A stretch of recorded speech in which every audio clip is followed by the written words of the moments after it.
Hoje, dia 4 de novembro de 2021. Boa tarde a todos os amigos. Quinta-feira, não é? Então, estamos aqui na Sociedade de Estudos Espíritas Francisco de Assis, em Petrópolis. E, nesse horário, nós estudamos essa obra, Diversidade dos Carismas, Teoria e Prática da Mediunidade, o autor da obra Hermínio de Miranda. E nós estamos estudando aqui justamente o capítulo 2, que trata da mini-biografia da médium, que tem o pseudônimo Regina. E nós já começamos o item 2 do capítulo 2. E o item 2 tem por título Alucinações. Mas antes de começarmos o nosso estudo, nós vamos fazer a nossa prece de agradecimento a Deus.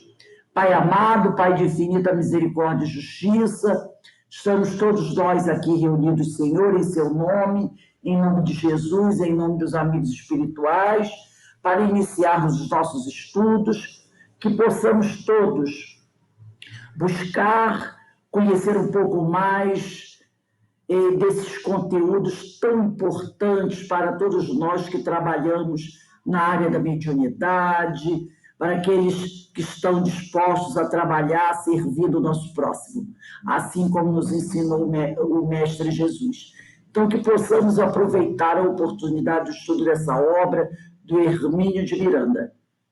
E sempre agradecendo ao Senhor, aos amigos espirituais que confiam em nós e nos ajudam nessa caminhada. Mas também nunca nos esquecemos daqueles que estão sofrendo, sejam eles encarnados ou desencarnados, e rogamos a Deus Pai Todo-Poderoso, por acréscimo de misericórdia, que possa amparar todos esses nossos irmãos sofredores, onde quer que eles estejam, para que em breve todos eles possam retomar a sua caminhada, buscando a sua melhora pessoal, para alcançar aquele progresso que tanto necessitamos para a conquista da felicidade. E assim, envolvidos por essas vibrações amorosas que caem do alto sobre cada um de nós, te pedimos, Pai, amorosamente, que nos permita iniciar os nossos estudos da tarde de hoje. Graças a Deus. Bem, meus amigos, como nós falamos, nós estamos estudando o livro de Diversidade dos Carismas, uma obra de Hermínio de Miranda, né? Teoria e Prática da Mediunidade. E nós estamos estudando o capítulo 2, item 2, que tem por título, na realidade é uma pergunta o título, Alucinações? E nós já estamos, né, avançado nesse capítulo, olha, 1, 2, 3, 4.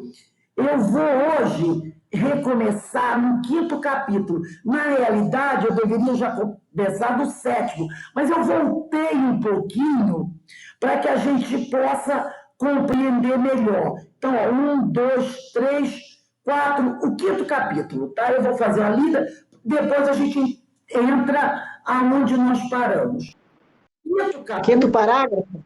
5º parágrafo, tá? No 5º parágrafo. Então, eu voltei os 2 parágrafos só para a gente poder pegar o texto melhor. Então, vamos lá. 5º parágrafo do item 2 do capítulo 2.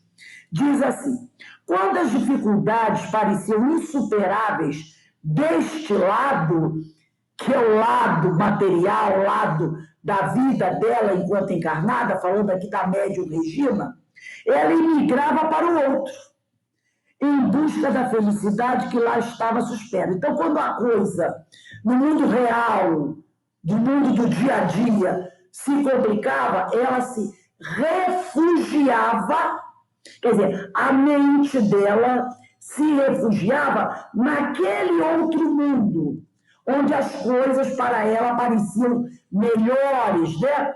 Mais encantadoras, em busca da felicidade que lá estava à sua espera, porque essa vida do lado de cá era para ela muito dura.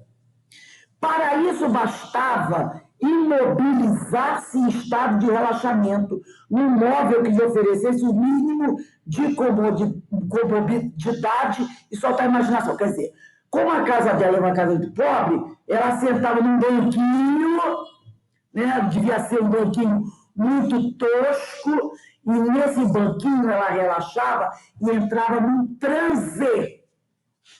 Num transe, aí, ó, a mente dela ia para onde ela quisesse ir. E assim passavam-se as horas num estado de inação e desligamento. E ela ficava ali. Um experimento psiquiatra talvez diagnosticasse aquilo como crise de catatonia, quer dizer, como se ela estivesse ali, parada, né, no estado letárgico, catatônico ali. Um médico que não soubesse das questões da mediunidade, talvez dissesse isso. E essa aí, ó, apagou. Como diz o povo, está no mundo da lua. Aí aqui ele diz assim, a vida seguia seu curso em toda a sua intensidade, no universo interior. Agora não eram apenas as visões de ambientes estáticos, fixados em fotografias mentais, como na infância. Havia movimento, cor, som, diálogos com os outros seres. Quer dizer, quando ela fugia, quando ela dava uma escapada para esse outro mundo, era como se ele tivesse vida, né? Ele era um mundo pulsante. Essa é a questão. Era um mundo pulsante. Aí ele diz, as cenas se projetavam nítidas e reais, como numa tela de cinema, a exibir um filme emocionante, no qual a mocinha era ao mesmo tempo personagem e espectadora. Tão reais o que ela via, o que ela sentia, que ela perdia a noção do tempo e espaço, envolvia-se em conversas com aquelas personagens que ali estavam à sua volta, como qualquer ser vivo. Então ela entrava nesse mundo que estava aqui na mente dela, lembranças de vidas passadas, que ela trazia, tá? Essas lembranças, ela trazia para o mundo atual. Essas lembranças eram lembranças muito vivas, mas também tinha um detalhe, como ele diz aqui, ó. Ela perdia a noção de tempo e espaço e envolvia-se em conversas com aqueles personagens que ali estavam à sua volta, como qualquer ser vivo. Então tem um outro componente aí. Poderiam ser essas pessoas com quem ela conversava lembranças, criação da vida passada, que ela trazia, né? Lembrava de alguém, e ela criava aquela imagem daquela pessoa, que talvez nem estivesse ali. A forma pensamento que tomava todo um movimento e com que ela conversava. Como também poderiam ser espíritos que conviveram com ela nesta vida passada e que, quando ela lembrava deles, ela fazia uma evocação.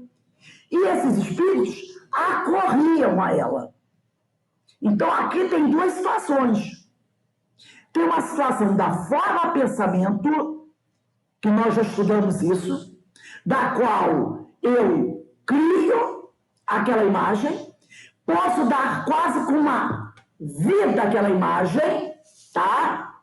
Porque são lembranças vivas minhas, como poderiam ser também espíritos que acorriam à evocação que ela fazia e ali participavam com ela. Então, é uma situação muito delicada essa situação dela. Tanto que ela diz aqui, ó, envolvia-se em conversas com aquelas personagens que ali estavam à sua volta como qualquer ser vivo. Então, quando nós estudamos formas de pensamentos, nós falamos sobre isso. Eu crio uma forma de pensamento, eu projeto essa forma de pensamento do modo como eu quiser. E essa forma de pensamento pode ter uma vida fictícia que eu dou, dependendo das minhas condições. E aquilo vai ficar falando, vai ficar pulando, o que ele quiser. É a mesma coisa que eu, tá? Vamos imaginar que eu seja uma pessoa de uma mente muito fértil. Então eu estou aqui, sabe, naquela famosa, estou pensando, e eu invento um personagem, eu crio um personagem na minha mente. E dialogo com ele. Eu tenho essa capacidade, né? Eu crio um personagem, de repente, esse personagem, vamos dizer que eu tenho aqui na minha sala um quadro de Francisco de Assis, que eu tenho aqui. E eu começo a conversar com esse quadro. E eu faço perguntas ao quadro. E ele me responde o que eu quero ouvir. Mas tudo isso é o que crio. Ah, ele me disse isso. Então eu crio esse diálogo. Eu posso até escrever uma história. A gente não cria uma história assim. Você cria os personagens. Você que dá o diálogo dos personagens que você criou. E você cria uma história. Personagens que eu criei, os diálogos que eu criei. Só que isso através de formas de pensamento. Ou então mesmo espíritos que vinham até ela e começava toda essa conversa, essa vivência, que para ela era muito mais agradável que o mundo de cá, o mundo da realidade dela era muito duro. E ela não queria viver esse mundo. Então ela escapava. É igual a criança que foge de casa e vai ver televisão na casa do vizinho. Lembra quando a gente era criança? Pelo menos quando eu era criança, minha casa não tinha televisão. A televisão tinha na casa do vizinho. Aí a gente, né, escapava, eu, pelo menos onde eu morava, escapava de casa e ia ver televisão, pessoas chamavam de televizinha, lembra? Não sei se foi assim com vocês. A gente ia ver televisão na casa do vizinho. Aí ficava a criançada toda na janela, vendo televisão na casa do vizinho. Escapava de casa, aqui em casa não tinha televisão. Mas na casa do vizinho já tinha. Então lá era muito mais bonito, mais agradável, porque tinha a televisão na casa do vizinho, né? Então, cada vez, continuando a leitura aqui do Hermínio de Miranda, cada vez mais ela, Regina, é o pseudônimo que o Hermínio deu para essa médium, Regina, porque ele não quis citar o nome verdadeiro dela, então ele deu a ela o nome de Regina. Cada vez mais, Regina se entregava àquela realidade, a realidade da fantasia, do colorido, e rejeitava a outra. Qual que ela rejeitava? A verdadeira, a que ela vivia, tá? Ali, nessa outra, para onde ela fugia, ela era intensamente feliz. Tinha seu marido, aqui ela já era adolescente, tá? Por isso que ela já está pensando na família. Tinha seu marido, filhos, uma família com a qual convivia. Ela era branca, loura, rica, o marido branco, tudo que ela detestava, porque ela era uma mulher negra. E ela não aceitava isso, né?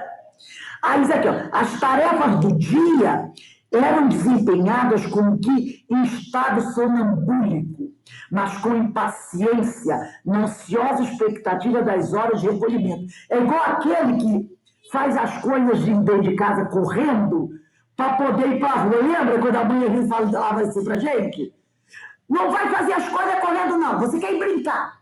Aí faz as coisas correndo, faz as coisas mal feitas para poder ir brincar. Não era assim? Quando a gente queria brincar e a mãe mandava arrumar o quarto, lavar a louça, passar a casa, a gente fazia correndo por quê? Porque o nosso interesse estava lá.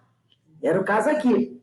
Ela fazia as coisas quase no estado sonambúlico, mas com paciência, na ansiosa expectativa das horas de recolhimento. Então, ela fazia as coisas muito rapidamente, porque o que ela queria era poder terminar aquilo para ela poder relaxar, entrar em transe e fugir para esse outro mundo.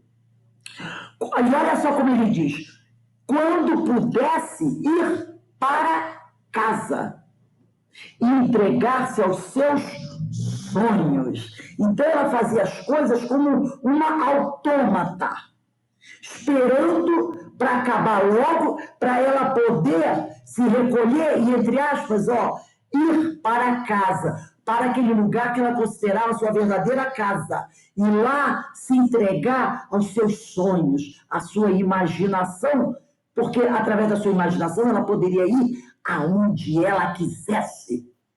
Japão, Europa, Austrália. Ela poderia ir para onde ela quisesse e fugir daquele ambiente opressor para ela.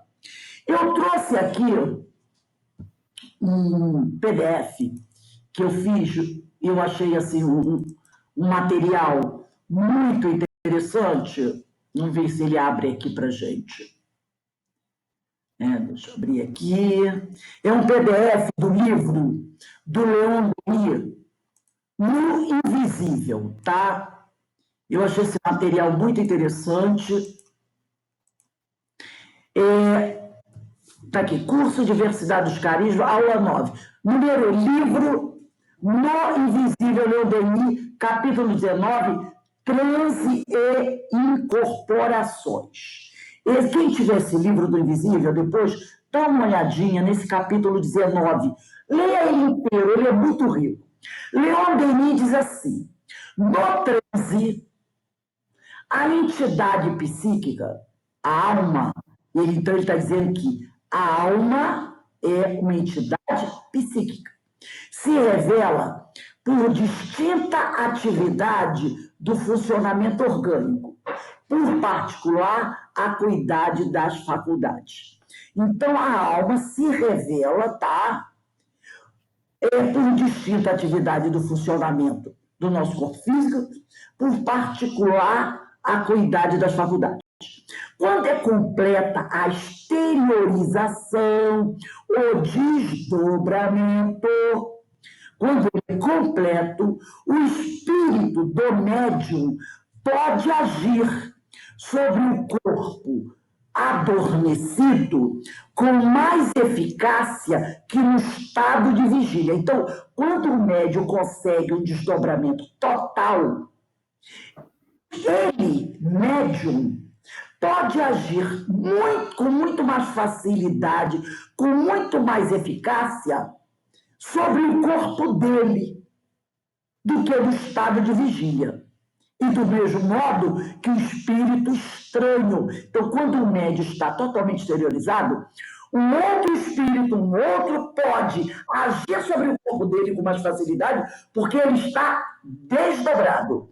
Ou ele mesmo, o dono do corpo, pode agir sobre o seu corpo com mais eficácia, tá? Porque a exteriorização foi completa e não parcial.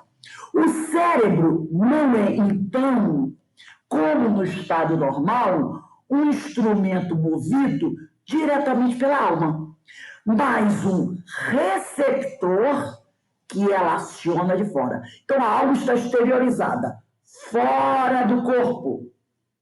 Ela, então, pode acionar o seu cérebro, tá?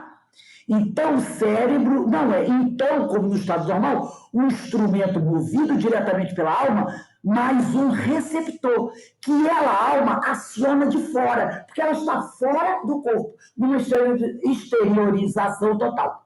É o que resulta de numerosas observações.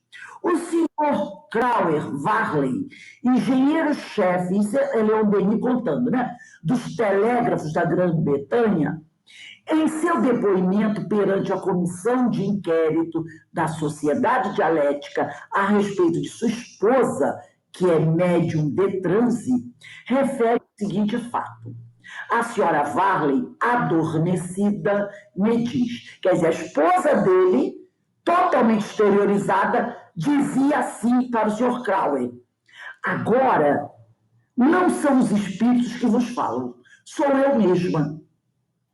E sirvo-me de meu corpo do mesmo modo que fazem os espíritos, quando falam por minha boca. Então ela estava totalmente exteriorizada, trazendo uma mensagem para o Sr. Varley através do corpo dela.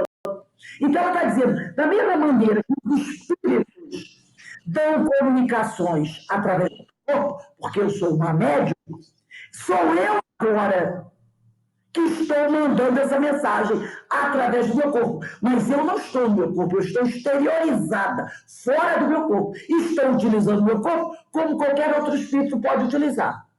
Uma coisa evidente, diz, é que muito pouco nos conhecemos ainda. Há em nós profundezas cheias de mistério, diz Leon Denis, que às vezes se entreabrem e cuja visão nos perturba. O mundo inteiro aí reside. Mundo de intuições, de aspirações, de sensações, cuja origem nos é desconhecida e que parece provirem de um passado distante. Olha o que a Regina estava vivendo. Essas lembranças dela não devem ser apenas de uma vida passada, mas sim de várias vidas que ela viveu, de várias reencarnações. E ele diz assim, mescla de aquisições pessoais, de hereditariedades psíquicas, porque o espírito vem trazendo esses conhecimentos que ele adquiriu em várias existências passadas. Então é como se fosse uma hereditariedade, tá? E ele diz aqui, vestígios das existências percorridas na sucessão dos tempos. Tudo isso está gravado nos refolhos, nas partes mais íntimas, secretas da alma. Abscônditos, quer dizer, escondidos do eu. Então, a personalidade, o que nós somos, aquele que está vivendo aqui, né, a Rose, a Vera, a Denise, não tem lembrança nem noção do que nós trazemos das vidas passadas. É como se fôssemos uma imensa biblioteca com milhões de livros e que a cada dia mais obras recebe. E eu, aqui, não tenho noção dos livros, de todos os livros que esta minha biblioteca possui. Por isso que ele diz aqui, ó, vestígio das existências percorridas na sucessão dos tempos. Tudo isso está gravado nas partes mais íntimas, secretas da alma, escondidas do meu eu. A consciência do estado normal é acanhada. A nossa consciência, essa consciência de vigília que nós temos agora, cada um na sua casa, de frente ao computador, lendo esse texto, essa consciência de vigília, ela é acanhada, quer dizer, frente à imensidão que é a nossa verdadeira consciência, essa consciência ancestral. E ele diz aqui, ó, a consciência do estado normal é acanhada, no de desprendimento é vasta e profunda. Quando o ser entra no desprendimento e se liberta, a consciência aí já é totalmente diferente. Ela é vasta e profunda. Agora ele diz uma coisa muito importante aqui, o Leon Denis. Não há, porém, duas consciências. Não há duas consciências. Do mesmo modo que não há em nós duas entidades. Porque a Regina, ela tem essa ideia de que parece que são duas, né? A Regina loura, branca e a Regina negra. Parece que são duas. Não há em nós duas entidades. É sempre o mesmo ser. A mesma personalidade vista sob dois aspectos diferentes. A permanência e unidade do eu conscientes são demonstradas por um fato bem conhecido. Enquanto o nosso corpo físico incessantemente se renova, porque não tem essa renovação celular, né? Todos os dias nós passamos por uma renovação celular. Então, enquanto o nosso corpo físico incessantemente se renova, a consciência e a memória persistem em nós, através das flutuações da matéria. Então, eu cresço, eu reencarno como uma criança, eu vou crescendo, me torno adulto, eu desencarno, e aí depois eu reencarno um novo corpo, mas a consciência e a memória, ela persiste em nós, se ampliando, se aprimorando, mas elas persistem em nós, através das flutuações da matéria. É verdade que a consciência normal não conserva todas as impressões recolhidas pelos sentidos. Essa consciência de vigília. Muitas sensações e conhecimentos ficam na aparência esquecidos. Eu não me lembro do que eu fiz na reencarnação passada, como muitas vezes eu não me lembro do que eu fiz no verão passado. Lembra disso? Então, aparentemente eu esqueci, mas eu não esqueci. São realmente arquivados na consciência profunda. Aquilo que for relevante, tá, gente? O que é relevante. Podem ressurgir, a famosa gavetinha que se abre, por um esforço intelectual. De repente, você está estudando, está pesquisando, e aí, de repente, vem aquelas ideias, aquelas intuições, que você diz, de onde eu tirei isso? Eu sei isso. Nossa! O esforço intelectual abriu a gavetinha. Então, elas podem ressurgir por esforço intelectual, sob o influxo também de uma emoção, de repente você tem uma emoção muito forte, e isso pode ressurgir, ou ainda do sono. E, em geral, em todos os estados que provocam o despertar das faculdades adormecidas. Às vezes a pessoa pode estar até doente, a pessoa pode estar, de repente, vamos dizer assim, num coma farmacológico, né? A pessoa pode estar, de repente, com muita febre, e às vezes essas ligações, essas lembranças voltam à tona. E ele diz aqui, no estado de exteriorização total, esse despertar completo. Quando o espírito está totalmente exteriorizado, esse despertar é completo. Já no estado de vigília, não.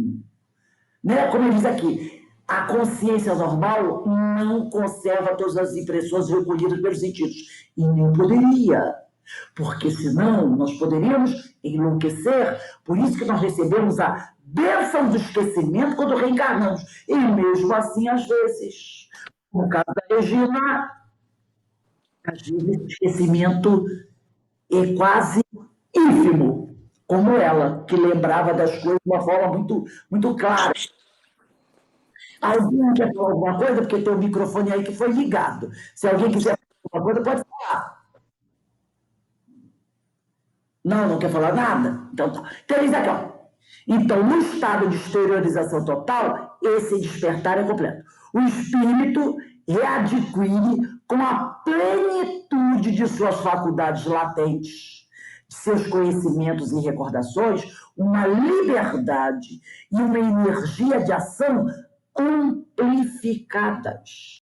Atinge o seu máximo de vibrações e pode reconstituir seu passado. Então, a Regina, ela tinha essa capacidade. Ela entrava num estado quase de exteriorização total. Pelo que o Hermínio de Miranda fala, era uma médium fabulosa. Então, ela poderia reconstituir seu passado. Seu celular, aqueles com quem ela vivia, reconstituir, e tudo isso, e ao mesmo tempo, evocar esses espíritos, que se no caso estivessem no plano espiritual, poderiam vir até ela. Se estivessem reencarnados, e de repente do desdobramento do sono à noite, mesmo estando reencarnado, poderiam ir até ela. Ou se estivesse no plano espiritual, numa situação às vezes tão conflitante quanto a dela, poderiam ir até ela. Né? Então, como diz o Leon Denis aqui, ó, uma coisa evidente é que muito pouco nos conhecemos ainda. Há em nós profundezas cheias de mistérios que às vezes se entreabrem e cuja visão nos perturba.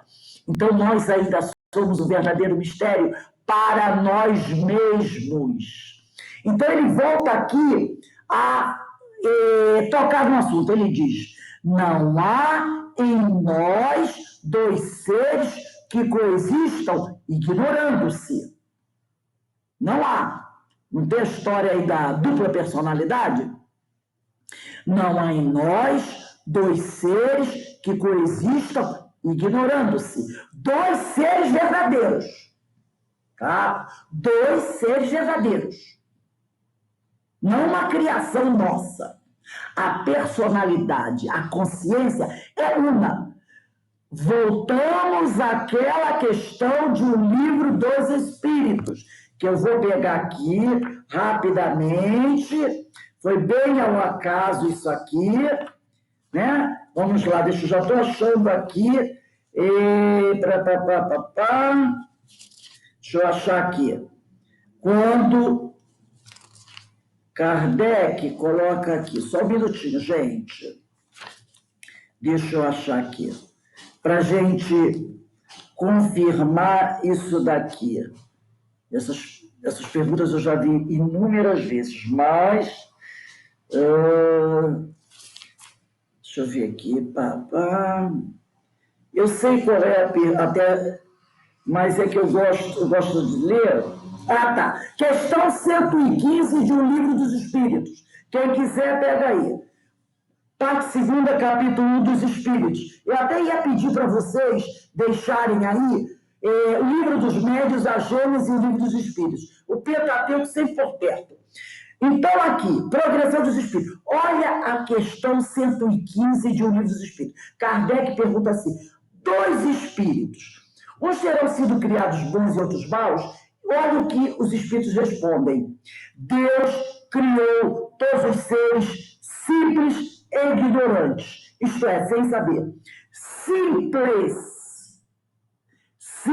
porque o espírito é um todo.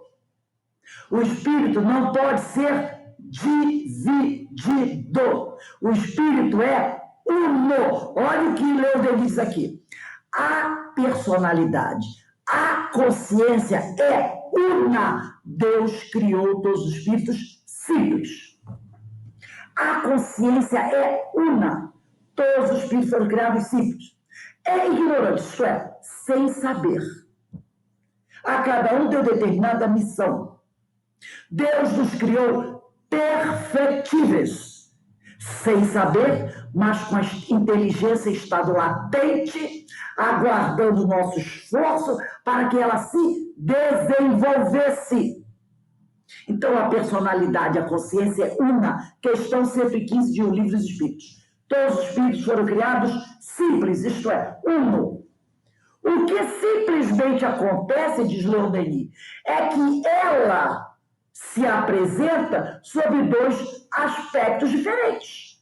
A consciência se apresenta, né, essa personalidade, sob dois aspectos diferentes. Ora, durante a vida material, o sujeito está encarnado. Durante a vida material, nos restritos limites do corpo físico, com uma memória e faculdades circunscritas. Eu já encarno com o esquecimento. Deus me concede o esquecimento do passado quando eu encarno. Isso já é uma restrição. Eu não vou me lembrar de nada. Às vezes passa alguma coisa. No caso da Regina, passa muita coisa. São exceções, tá? Então, em um momento, aquela personalidade, tá, se apresenta de uma forma totalmente restrita, né, circunscrita nos limites do corpo físico. com uma memória e faculdade circunscrita. Ora, durante a vida psíquica, quando ele está no desdobramento, ou quando está desencarnado, na plenitude de suas aquisições intelectuais e de suas recordações. Nesse caso, abrange todas as fases do seu passado, dependendo da necessidade, e as pode fazer reviver. Então, não há em nós dois seres coexistindo, ignorando-se, um não sabe do outro. Não. A personalidade, a consciência é uma, criados simples. Mas ela se apresenta sob dois aspectos. Tem um momento que essa personalidade, essa consciência está encarnada. Aí tem uma série de limitações. Em outro momento, ela está desencarnada. Ou então um desdobramento, uma exteriorização quase total, e aí não existem os limites, as paredes, né? Não está mais circunscrita. E aí ela pode ter uma visão ampla do seu passado e pode até reviver esses fatos do passado e trazer para o presente, como se estivesse vivenciando agora. Vamos voltar ao nosso livro Diversidade dos Carismas? O meu é página 37, eu não sei o de vocês, onde diz assim, voltando a falar da Regina, se ela, Regina, dispusesse de tempo livre e dinheiro farto, quer dizer, se fosse uma moça rica, provavelmente, devido à sua condição, à sua mediunidade, teria começado a via dolorosa dos consultórios, porque o pessoal iria dizer o quê? É maluca. A grosso modo, é maluca, né? Essa mulher é esquisita. Em busca de psiquiatras, analistas e psicólogos das mais variadas tendências e doutrinas. Muitas vezes tem muitas pessoas, né, que não sabem que são médios, que não sabem que aquilo que ela está vendo é um espírito, ela pensa que é uma alucinação.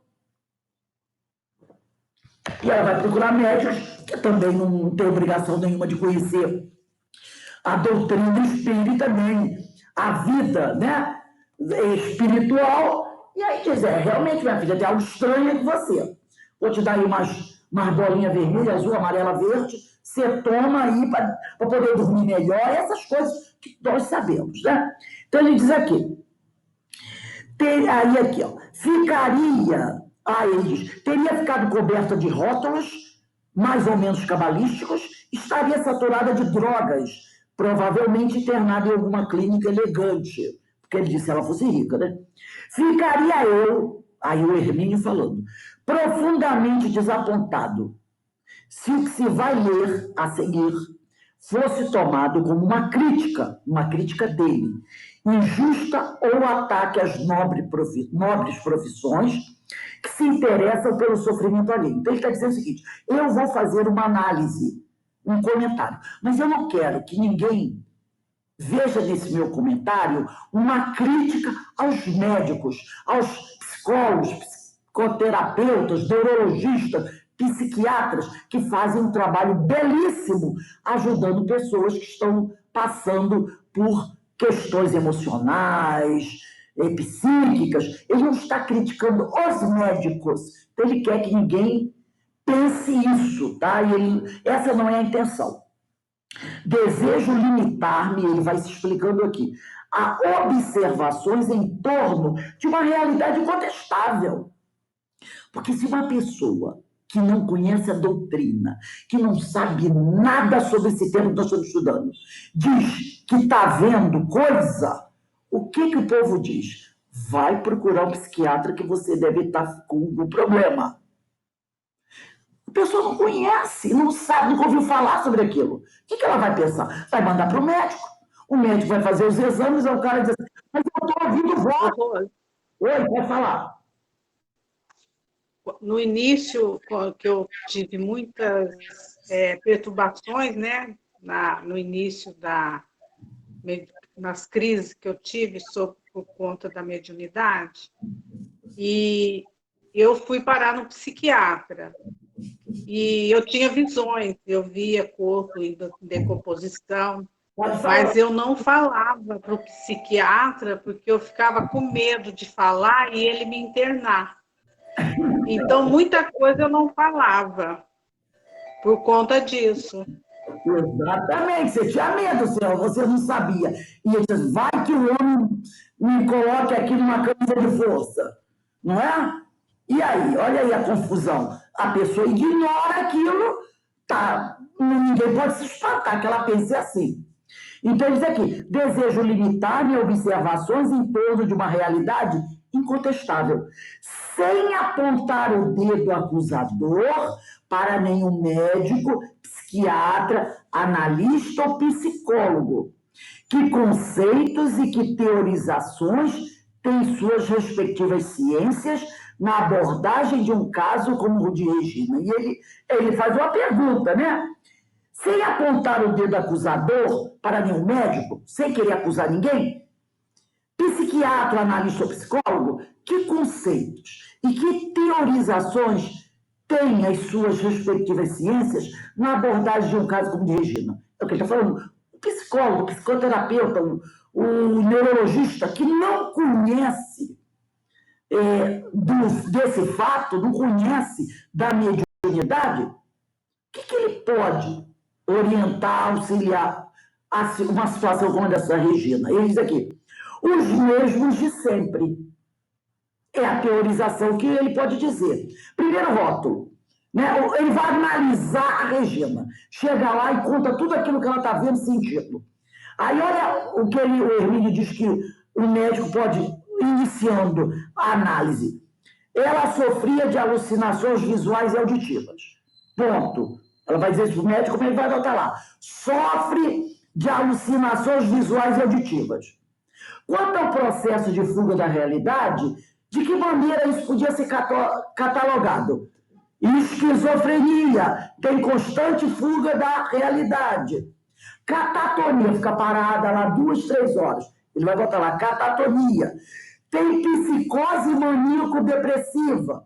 Autismo, será autismo? Ou uma simples neurastenia?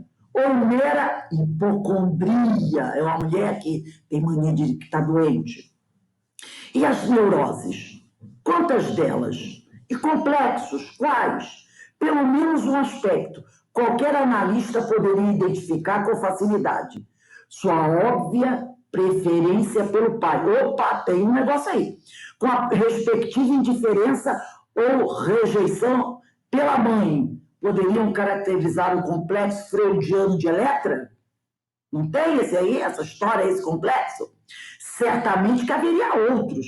Poderia ter complexo de inferioridade, a não aceitação da cor da pele e do aspecto dos cabelos, de superioridade, a rejeição à família, ao namorado, que ela jamais aceitaria namorar um rapaz que tivesse a mesma cor dela, e outras coisas mais. Agora, será que o médico que não conhecesse a doutrina, que não tivesse a mínima noção desse tema, seria capaz de pensar que o caso dela era uma mediunidade nascente? Que era um animismo? Nem pensar. O médico que não tivesse a mínima noção, nem pensar, jamais iria pensar. Não, eu acho que ela está com a mediunidade nascente. Não, eu acho que seu processo é anímico. Ele não conhece.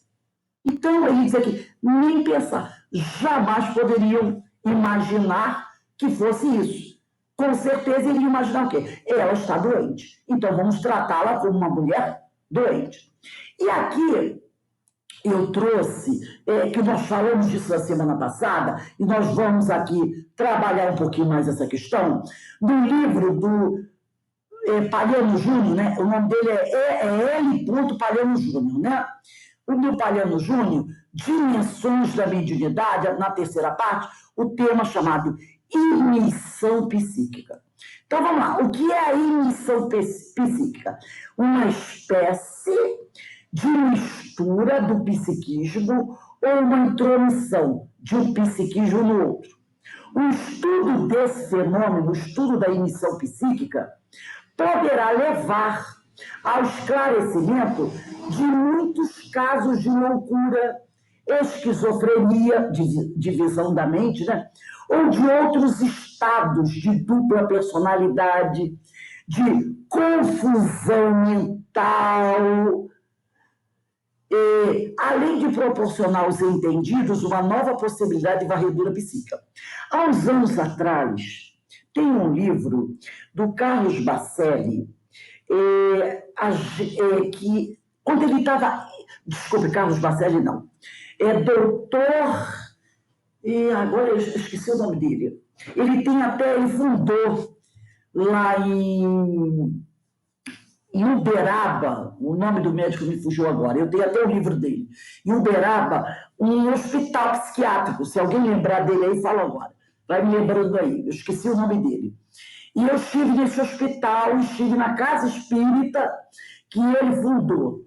Então, ele fundou lá em Uberaba, até com a ajuda da dona Maria Modesto. Eu tenho até aqui, senhora Maria Modesto, o telefone aqui com o retratinho dela. Esqueci o nome do médico, daqui a pouco eu me lembro. Ele fundou uma clínica psiquiátrica lá. E, ao lado da clínica psiquiátrica, tá, Bárbara. Prazer, que bom recebê-la aqui. Seja bem-vinda. Por favor, Carmen, quem estiver aí, vai lá no Google, procura o nome. Esqueci o nome do médico. Então, ele fundou esse hospital com a dona Maria Modesto, lá em Uberaba, e ele tratava dos pacientes ali no hospital, e depois ele levava esses pacientes para o centro espírita, ao lado do hospital, e ali eles faziam reuniões de desobsessão, reunião de tratamento espiritual com aqueles pacientes. Isso dos anos 30, anos 40. Depois até escreveram, psicografaram o Carlos Bacelli uns livros com mensagens dele, mas esse é outro assunto. Então, teve uma época que o governador de São Paulo, o secretário de saúde de São Paulo, lá nos anos 40, o convidou para fazer um trabalho, sabendo que ele estava tendo sucesso com o tratamento de pessoas com problemas psiquiátricos, o convidou para fazer um trabalho num num grande hospital psiquiátrico de São Paulo. E ele foi. E o que aconteceu? Com 3 ou 4 meses de trabalho nesse hospital psiquiátrico de São Paulo, mais de 60% dos pacientes receberam alta.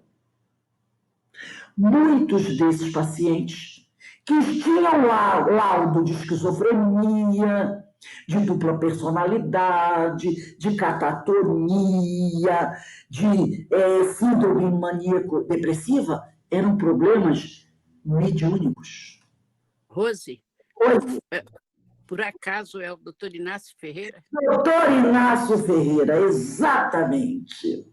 Eu tenho 2 livros dele que analisam esses trabalhos que ele realizou quando estava encarnado. Eu vou no 1 e 2, eu vou tirar foto e vou mandar para vocês. São 2 livros antigos que ele publicou quando estava encarnado. Inclusive, esse hospital psiquiátrico de Uberaba que eu visitei e que ainda está em atividade, foi fundado por ele com a ajuda da dona Maria Modesto, uma mulher que foi tratada de obsessão por Eurípides Vassanolfo.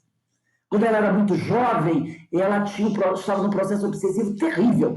E foi com tratamento realizado por Eurípides que ela se curou. E depois ela foi morar em Uberaba e ajudou o doutor Inácio Ferreira a fundar esse hospital psiquiátrico lá em Uberaba, com o centro espírita pequenininho. Gente, eu fui no centro espírita dele. É uma sala do tamanho aqui da minha. Aí tem uma mesinha, 2 fileirinhas de cadeira, então, onde tem reuniões até hoje, nesse centro espírita. É uma salinha só. E ao lado da clínica, onde ele trabalhou por mais de 40 anos, doutor Inácio Ferreira, isso mesmo, né? E depois do plano espiritual, ele parece que é ao lado de Eurípides Barçanufo, um dos grandes trabalhadores, parece que é do Hospital Esperança, que existe no plano espiritual. Tem até um livro do Manuel Filomeno de Miranda falando sobre isso, sobre esse hospital onde o doutor Inácio Ferreira trabalhou durante muito tempo, lá no plano espiritual.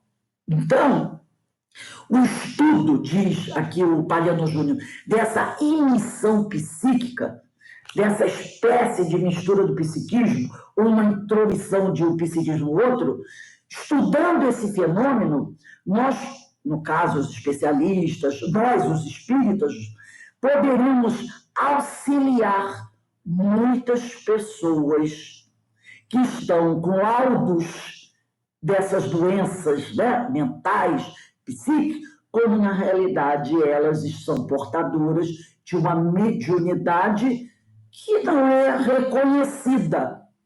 E aí, muitas vezes, as pessoas estão...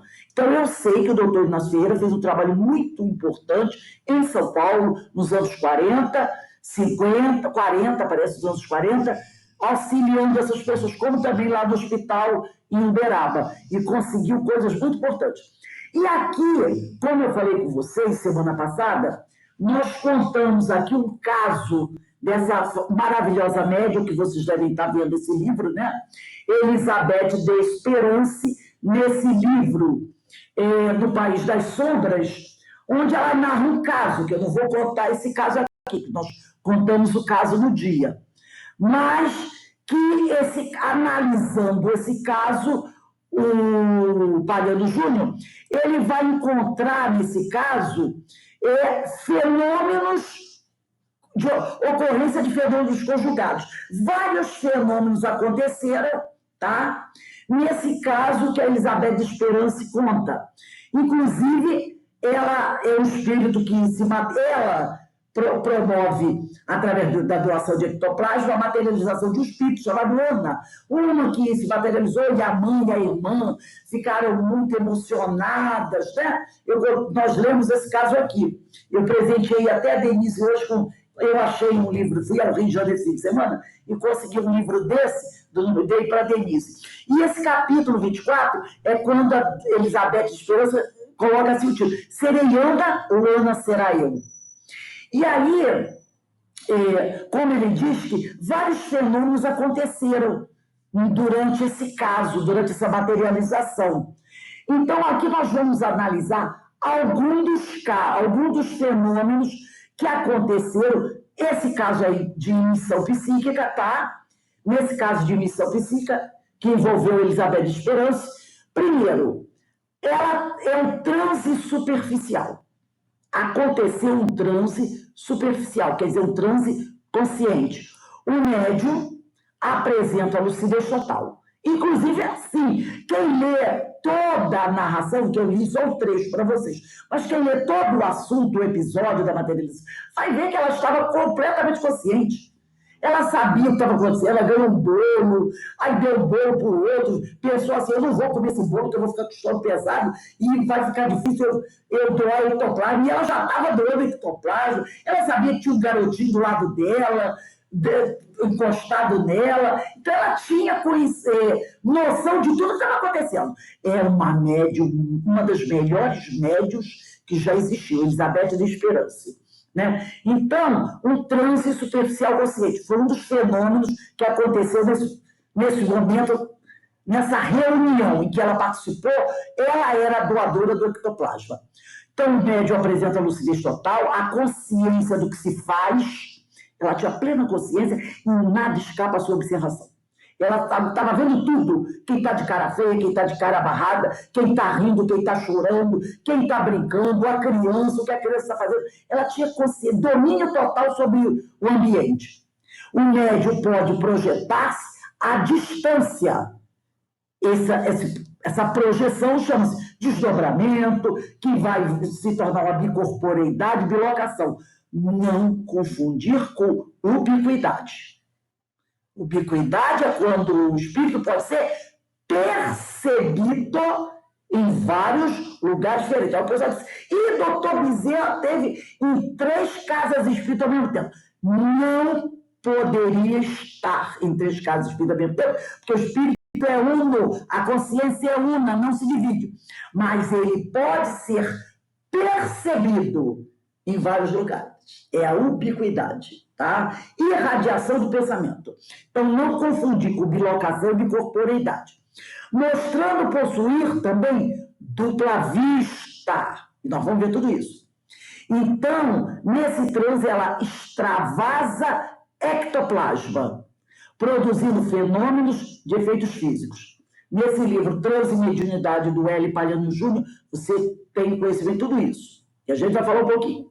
Outra coisa, outro fenômeno conjugado que aconteceu: desdobramento e projeção do corpo espiritual. Vamos pegar aí o nosso livro dos Espíritos? Quem quiser já pode pegar o livro dos médios e o livro a Gênese, tá? Lá na questão do livro dos Espíritos, vamos olhar as primeiras 4 questões aí. Vamos ver a questão 407 de O Livro dos Espíritos. Parte 2ª, capítulo 8º, da emancipação da alma. Kardec pergunta aos espíritos na questão 407. É necessário o sono completo para a emancipação do espírito? E os amigos espirituais respondem, não. Não é preciso o sono completo para a emancipação do espírito, para o desdobramento, né? Basta que os sentidos entrem em torpor, num leve estado alterado de consciência, para que o espírito recobre a sua liberdade. Então, basta que os sentidos entrem em torpor, num estado alterado de consciência, para que o espírito recobre a sua liberdade. Para se emancipar, ele se aproveita de todos os instantes de trégua que o corpo lhe concede. Lembra da Regina? Ela fazia as coisas correndo para logo poder ter um momento que, sentado num banquinho, em algum lugar, ela relaxar e fugir, né? Então, ele se aproveita de todos os instantes de trégua que o corpo lhe concede. Desde que haja prostração das forças vitais, relaxamento, eu relaxei aqui, prostração das forças vitais, o espírito se desprende, tornando-se tanto mais livre quanto mais fraco for o corpo. Agora, tem pessoas que eu tenho uma grande dificuldade dessa liberação. Outros, bastou fechar o olho e já viajou. Mas tem outras pessoas que têm muita facilidade, né? Varia de pessoa para pessoa. Questão 412. Questão 412. Kardec pergunta, pode a atividade do espírito durante o repouso ou o sono corporal fatigar o corpo? O espírito pode ficar cansado?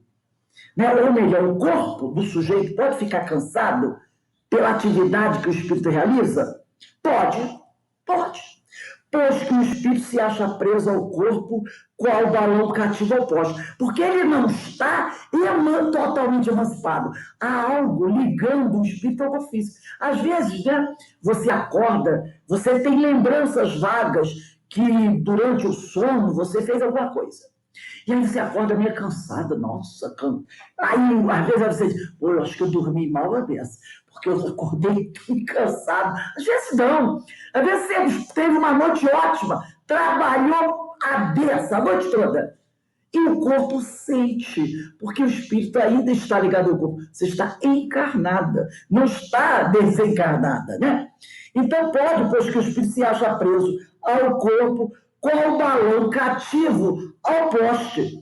Assim como as sacudiduras do balão abalam o poste. A atividade do espírito reage sobre o corpo e pode fatigá-lo. Então, o espírito que durante o desdobramento do sono trabalha muito, fazendo visita, estudando, o corpo acaba se ressentindo. Mas nada que tomar uma ducha, tomar um cafezinho quente, né?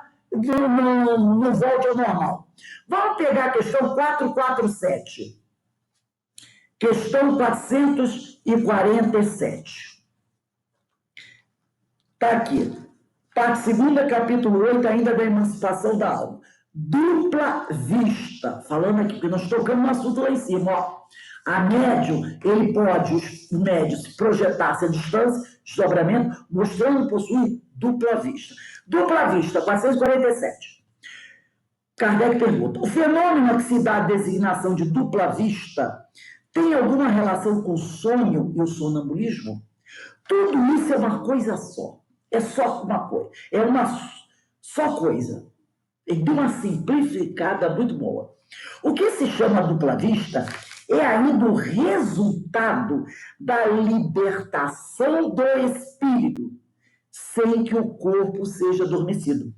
A dupla vista, ou segunda vista, é a vista da alma. Então, não são os nossos olhos físicos, a nossa retina que vê, é a alma que vê, tá bom? Questão aqui, 448. É permanente a segunda vista? A faculdade é. O exercício não. Então, a capacidade é que tem o espírito. Mas se ele vai exercê-la, aí vai depender de várias coisas. Nos mundos menos materiais do que o vosso, os espíritos se desprendem mais facilmente e se põem em comunicação apenas pelo pensamento, sem que, todavia, fique abolida a linguagem articulada. Por isso mesmo, em tais mundos, a dupla vista é faculdade permanente para a maioria de seus habitantes. Então, tem lugares que ela não é, tem em planetas, em mundos que ela não é permanente, em outros sim. E ele diz aqui, cujo estado normal se pode comparar ao dos vossos sonâmbulos lúcidos. Essa também é a razão porque esses espíritos se vos manifestam com maior facilidade do que os encarnados em corpos mais grosseiros. 449. A segunda vista aparece espontaneamente ou por efeito da vontade de quem a possui como faculdade? As mais das vezes é espontânea. Porém, a vontade também desempenha com grande frequência importante papel do seu aparecimento. Toma, para exemplo, de uma dessas pessoas a quem se dá o nome de ledoras. Ledoras de Bernadette, é a tal da cartomante. Algumas das quais dispõem desta faculdade. E verás, algumas até são realmente possuidoras dessa faculdade, outras não, são mistificadoras, mas algumas são. E verás que é com o auxílio da própria vontade que se coloca no estado de terem a dupla vista, e o que chamas visão, porque o pessoal dizia, esse cara tem visão. 450. A dupla vista é suscetível de desenvolvimento pelo exercício? Sim. Do trabalho sempre resulta o progresso e a dissipação do véu que encobre as coisas. 450. Esta faculdade tem qualquer ligação com a organização física, com o nosso corpo? Incontestavelmente. O organismo influi para a sua existência. Há organismos que lhe são refratários. Tem organismos que a pessoa não vai conseguir desenvolver, tá? Não vai conseguir desenvolver. Então, tem organismo que não é propenso à dupla vista. Outros sim. Eu não vou ler todas as questões, tá? Fica aí para trabalho de casa. Vocês podem ler a 451, 452, 453, 454 e tem a 454A também. E depois vocês podem ler a 455, que é muito grande, mas leiam apenas do 17º parágrafo ao 21º parágrafo. São os 5 últimos parágrafos da 455, que vai trabalhar toda essa questão da dupla vista, desdobramento, projeção do corpo espiritual, vai falar sobre tudo isso aí, entendeu?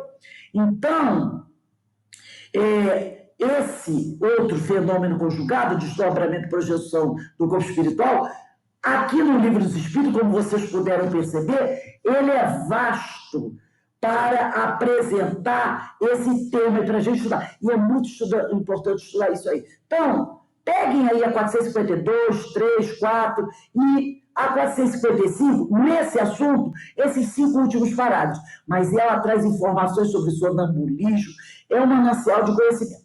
Mas vamos lá, em outro fenômeno conjugado. Foram 5 os fenômenos que o Paredo Júnior percebeu nessa publicação, né, dessa história que a Elizabeth de Esperança contou sobre aquela reunião de materialização. Letargia, é outro caso aí, ó. Também aconteceu letargia. Outro fenômeno conjugado nesse caso aí. Vamos lá, Livro dos Espíritos, 422. Falar um pouquinho da letargia. Está aqui, parte 2, capítulo 8, ainda da emancipação da alma. Olha como esse capítulo 8 da emancipação da alma tem coisas importantíssimas. 422, Kardec pergunta, esse trecho aqui vai falar sobre letargia, catalepsia, mortes aparentes. 422, Kardec pergunta, os letárgicos e os catalépticos, em geral, veem e ouvem o que em derredor se diz e faz, sem que possam exprimir que estão vendo e ouvindo? É pelos olhos e pelos ouvidos que têm essas percepções? E eles respondem, não, pelo espírito. Não é pelos olhos nem pelos ouvidos que eles têm essas percepções, é pelo espírito. O espírito tem consciência de si, mas não pode comunicar-se. 422A, por quê? Porque a isso se opõe o estado do corpo. O corpo não permite. E esse estado especial dos órgãos vos prova que no homem há alguma coisa mais do que o corpo. Pois que então o corpo já não funciona e, no entanto, o espírito se mostra ativo. O espírito está fazendo um monte de coisa, mas o corpo está paradão, não funciona. Não está, né, em atividade. 423. Na letargia, foi o caso aqui que foi constatado, de fenômeno que aconteceu. Pode o espírito separar-se inteiramente do corpo, de modo a imprimir-lhe todas as aparências da morte e voltar depois a habitá-lo? Na letargia, dizem os espíritos, o corpo não está morto, porquanto há funções que continuam a executar-se. Coração batendo, circulação sanguínea acontecendo. Sua vitalidade se encontra em estado latente, quase como que adormecida, né? Mais fraquinha, como na crisálida, porém não aniquilada. Se estiver aniquilada, ele morreu. Ora, enquanto o corpo vive, o espírito se lhe acha ligado. Rompendo-se por efeito da morte real e pela desagregação dos órgãos, os laços que prendem um ao outro, integral se torna a separação. E o espírito não volta mais ao seu votório. Depois que deu a morte, que o espírito se libertou do corpo, ninguém faz esse espírito voltar, nem Jesus. Está lá no Evangelho. Fazer alguém, um espírito que está verdadeiramente desligado do seu corpo, que já abandonou o corpo, que não há mais nenhum laço ligando ele ao corpo, aí diz assim, nem o filho pode fazer, nem Jesus pode fazer, que seria alterar uma lei divina. Tá? Se houve volta à vida, é porque não houve um desligamento total do espírito do corpo. Tá? Desde que um homem aparentemente morto, volve à vida, é que não era completa morte. Não houve um desligamento. 424. Por meio de cuidados dispensados a tempo, podem reatar-se laços prestes a se desfazerem e restituir-se à vida um ser que definitivamente morreria se não fosse socorrido? Sem dúvida, e todos os dias temos a prova disso. O magnetismo, em tais casos, constitui muitas vezes poderoso meio de ação, porque restitui ao corpo o fluido vital que lhe falta para manter o funcionamento dos órgãos. A letargia, tem a notinha, né? A letargia e a catalepsia derivam do mesmo princípio, que é a perda temporária da sensibilidade e do movimento, por uma causa fisiológica ainda inexplicada. Diferem uma da outra, em que na letargia a suspensão das forças vitais é geral, fica completa, parece uma aparência de morte, né? E dá ao corpo todas as aparências da morte. Na catalepsia fica localizada, podendo atingir uma parte mais ou menos extensa do corpo, de sorte a permitir que a inteligência se manifeste livremente, o que a torna inconfundível com a morte. A letargia é sempre natural. A catalepsia, por vezes, espontânea, mas pode ser provocada e suprimida artificialmente pela ação magnética. Tá? E um outro caso, né, que aconteceu Outro fenômeno conjugado foi o da emissão psíquica, mistura de mentes, que vai ter um momento que está lá, ó, emissão psíquica, uma espécie de mistura do psiquismo ou uma intromissão de um psiquismo no outro. É o caso dela, Elizabeth, sentir tudo que a mãe e a tia e a irmã do espírito estavam sentindo e, ao mesmo tempo, sentir também as emoções do espírito. E, ao mesmo tempo, ela sentiu o coração dela bater. Então, ela dizia, Ana, sou eu. Eu sou a Ana. Ela percebeu que havia uma mistura de mentes ali, né? Então, aqui, o espírito da médium emancipado, desdobrado, confundia-se com o espírito materializado. Né? Ela, Elizabeth, estava desdobrada e o seu espírito estava sentindo as emoções do espírito Ana que ela, Elizabeth, havia doado o ectoplasma para que ele se materializasse. E era uma cena muito emocionante, porque a mãe do espírito e a irmã do espírito choravam copiosamente ao ver a jovem Ana materializada, e o espírito Ana também estava muito emocionado ao reencontrar a mãe e a irmã encarnadas. Então, olha só, visto que suas auras ou campos de influência, o que Kardec chama de atmosfera espiritual ou atmosfera fluídica, já falamos sobre isso, ele não fala de aura. Kardec, em nenhum momento, no Pentateuco, vai usar o termo aura, que é um termo espiritualista. Ele vai usar o termo atmosfera espiritual ou atmosfera fluídica. Então, aqui, ó, espírito da médium emancipado, desdobrado, confundia-se com o espírito materializado da Ana.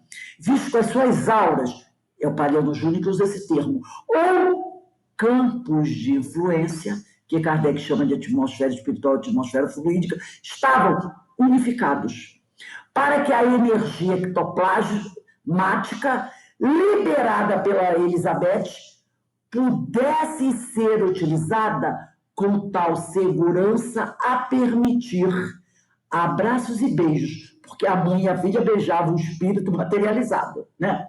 E o espírito materializado beijava a mãe e a irmã, e a médium sentia os beijos, tanto que a mãe e a irmã davam no espírito e que o espírito dava na mãe e na irmã. Ela sentia os beijos todos. Então, liberado, pudesse, com tal segurança para não trazer nenhuma dificuldade à médium, a permitir abraços e beijos, vindos, é claro, de intenções amigas.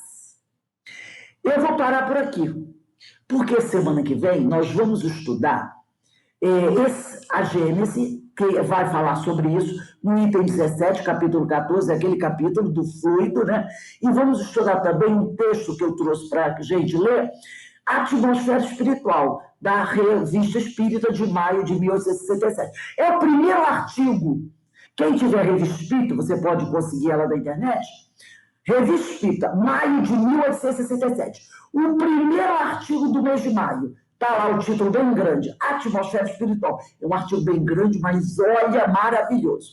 E na Gênese, no capítulo 14, no item 17, nós também vamos comentar na semana que vem, né? Porque o nosso horário está chegando. Então, gente, deixa eu ver aqui, mandaram a Bárbara, amiga do Peixoto, da Carminha, né? Bárbara é psicóloga, e que maravilha, que responsabilidade é nossa. Eu vou precisar sair do estudo para atender uma paciente, a Tayla botou o zap dela, depois eu vou adicionar a companheira. Então, gente, é maravilhoso, né?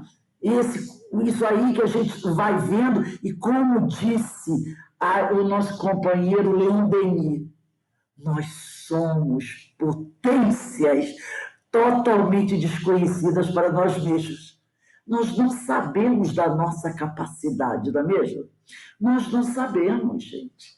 Leon Denis, nesse capítulo, nesse item que nós trouxemos do livro No Invisível, né, ele fala sobre isso.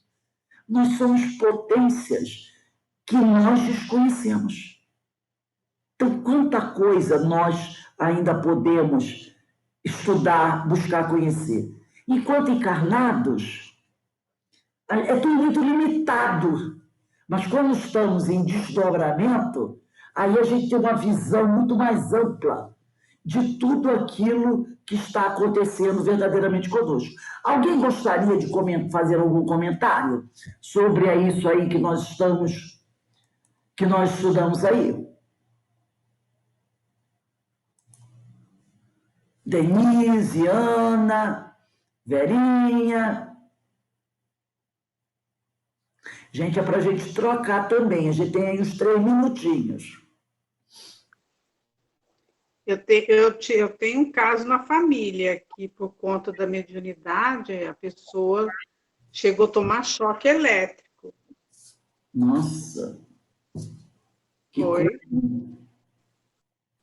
Nossa, isso aí, gente, quantas pessoas, eu não digo hoje em dia, mas há uns anos atrás, chegaram a ser internadas por causa de questões que elas não sabiam, mas que eram questões mediúnicas.